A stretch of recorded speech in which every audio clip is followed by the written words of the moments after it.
সিলেটে সড়কের পানি নিষ্কাশনের জন্য রাস্তা কাটাকে কেন্দ্র করে দুপক্ষের সংঘর্ষের ঘটনায় পুলিশ বাদী হয়ে মামলা দায়ের করেছে।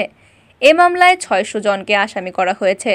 গত বুধবার সিলেটে জালালাবাদ থানার মইয়ারচর ও পার্শ্ববর্তী সোনাতলা এলাকায় প্রায় ২ ঘণ্টা এই সংঘর্ষ হয়। এতে অর্ধশতাধিক মানুষ আহত হন। এর মধ্যে ৪ পুলিশ সদস্য আহত হয়ে হাসপাতালে চিকিৎসাধীন। এদিকে বিরোধের বিষয় নিয়ে বিকেল ৩টার দিকে বৃহস্পতিবার স্থানীয়ভাবে সালিশ অনুষ্ঠিত হয়। আওয়ামী লীগ নেতৃবৃন্দ ও স্থানীয় প্রশাসনের উপস্থিতিতে অনুষ্ঠিত বৈঠকে আলোচনা সাপেক্ষে পানি নিষ্কাশনের পদক্ষেপ গ্রহণ করা হয়।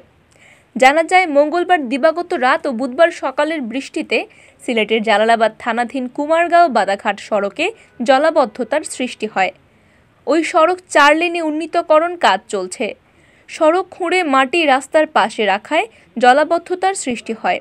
সেই পানি দ্রুত নিষ্কাশনের দাবিতে বুধবার সকালে মহানগরের ৩৯ নম্বর ওয়ার্ডের মইয়ারচর, নয়া খুররমখলা, নাজিরগাঁওয়ের বাসিন্দারা কুমারগাঁও বাদাঘাট সড়কে অবরোধ করেন।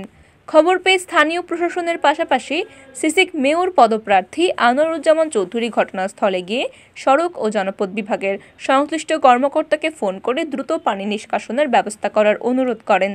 পরে পানি নিষ্কাশনের জন্য সিটি কর্পোরেশনের ৩৯ নম্বর ওয়ার্ডের পার্শ্ববর্তী সোনাতলা এলাকায় একটি রাস্তা কাটতে গেলে স্থানীয়রা এতে বাধা দেন। আর এই বাধা দেওয়াকে কেন্দ্র করে সোনাতলা এলাকাবাসীর সঙ্গে মইয়ারচর, নয়া খুররমখোলা, নাজিরের গাঁও গ্রামের লোকেদের সংঘর্ষ হয়। মামলার বিষয়টি নিশ্চিত করে জালালাবাদ থানার ওসি সাইফুল আলম রুকন জানান, বুধবার রাতে মামলাটি করা হয়। এতে অজ্ঞাত ৬০০ জনকে আসামি করা হয়েছে। তবে বিকেল পর্যন্ত কাউকে গ্রেফতার করা হয়নি। বিষয়টি সালিশের মাধ্যমে সমাধানের চেষ্টা চলছে।